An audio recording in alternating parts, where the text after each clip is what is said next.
Let's get to Washington, because less than an hour from now, Hunter Biden will appear before the House committees investigating his father, the President of the United States, as part of their impeachment inquiry. The closed-door interview comes after House Republicans had threatened to hold him in contempt.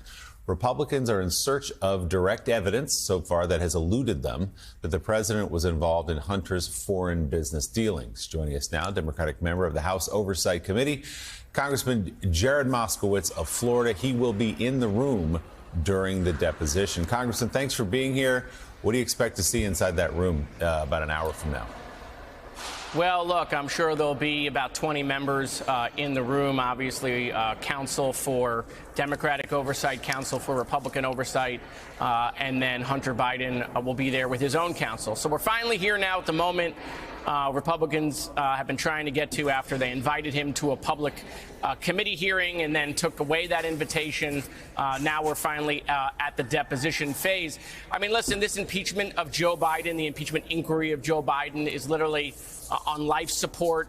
Every one of their informants has proven to be a liar. Two of them have been indicted, one of them for trying to sell, being a Chinese foreign agent and selling Iranian oil, the other actually being a stooge for Russian intelligence and duping my colleagues across the aisle with that 1023 form nonsense.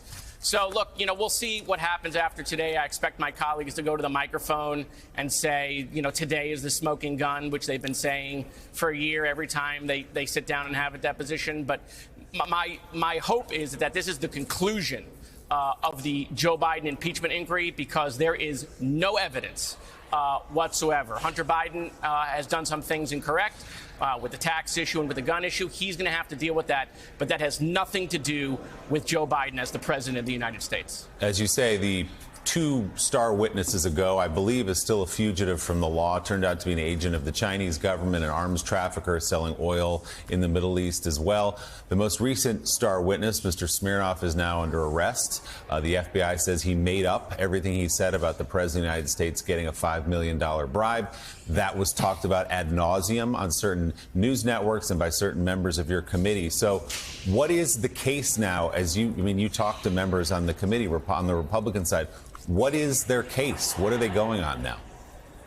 They have no case. And they've had no case from the beginning, and now it's been exposed that they have no case. Look, if they could impeach Hunter Biden, they would. They would love to impeach Hunter Biden, but they can't. So what they're going to do is they're going to prosecute Hunter in the press. They're going to do that, in my opinion, until the election. But this has nothing to do with Joe Biden. It has nothing to do with Joe Biden doing anything incorrect. It's why the impeachment inquiry into Joe Biden is ridiculous. And they don't even have the votes. Even Chairman Comer kind of admitted that. And so this is literally all about trying to hurt Joe Biden's poll numbers in the press by constantly talking about the mistakes of his son. But there is no link to Joe Biden, no matter how many times they run the Newsmax and spread Russian disinformation that they've been given.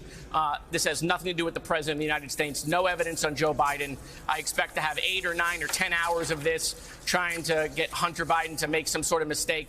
But this is the end. This should be the end of this nonsense. Congressman, it might not be the end of this nonsense, though, because Republicans are also subpoenaing Special Counsel Robert Hur to come on in to talk about his investigation about classified documents. We know that President Biden cleared of any wrongdoing, but the way the report was written raised the political questions of whether President Biden was up for the job. And the White House certainly objects to what they deemed the gratuitous comments from Hur.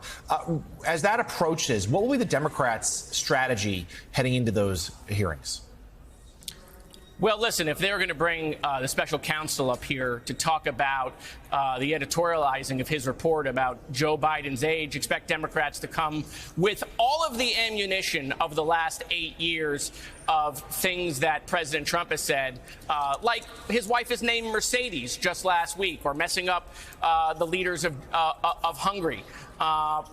We will be prepared with all of that. So if this is going to be a test that Joe Biden is too old and Republicans are going to try to do that in committee, Democrats are going to show, all the mistakes that Trump has made, like saying, Biden will declare World War II, which happened in the 40s. All of that that stuff is going to come out. We're held to a different standard. When Joe Biden says something that is a mistake, all of a sudden, it's a story for a week. When Donald Trump says it, it's only a story for a minute, mainly because he says it's so constant. And so, we're going to hold everybody to the same standard here. That's what Democrats are going to do. All right, Democratic member of the House Oversight Committee, Congressman Jared Moskowitz, thank you so much. Greatly appreciate it.